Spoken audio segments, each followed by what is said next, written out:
Well, Jacques Reland is head of European research at the Global Policy Institute. He's with me here in the studio. They talk about a common position going forward in a unified manner. Is there any unity?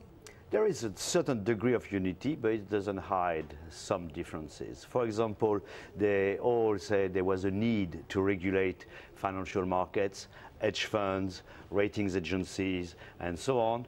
But it's well known that, for example, on that issue, France and Germany on one hand, and the UK do not see eye to eye.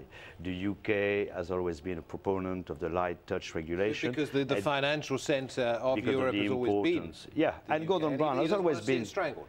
I know Gordon Brown used to always sing the praises of light touch regulation. Now he has to change his tune a little bit. But at the same time, will there be a winner at the France-Germany bloc or the UK bloc, or will there be a compromise which allows for sort of some kind of tighter regulation, but not maybe as strict as some people want? I don't think you can talk about winner, because the real decision really should be made at the G20 summit.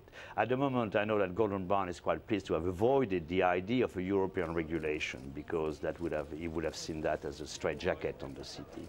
So he must prefer global coordination. So he's quite pleased with that, and we'll see what comes out of these regulations. But I know it will involve financial markets. One progress is ready to regulate hedge funds, and I think there's one area on which everyone agrees is the need to be tough on tax havens. When you hear Angela Merkel talking about the fact that uncooperative jurisdictions will be hunted down, who is she referring to, and how would they do that? Oh, there's plenty of candidates for that title. Comparative, there's some within Europe. We know, like even there was some. France, who is an advocate of action against tax havens, has two within its on its borders, Andorra and Monaco. There's some in the British Virgin Islands, of Jersey, Guernsey, Isle of Man. I don't know whether they actually qualify totally as uncooperative, but they certainly have favored tax evasion, or on a large scale. And does that mean time is running out for these people, or is this grandstanding?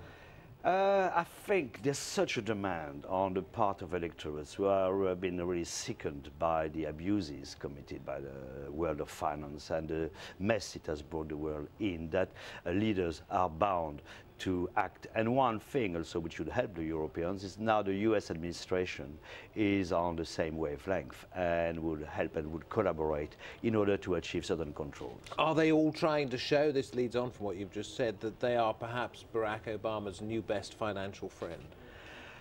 In a way, I mean, they're saying yes, we have, especially people like Merkel and Sarkozy, we say that Obama has European views regarding financial markets now. But there's one area where they differ. There's a big difference between the US and Europe, is the stimulus package, the coordination of the response to the recession, which is in danger of turning into a depression. In America, the package amounts to 5% of the GDP.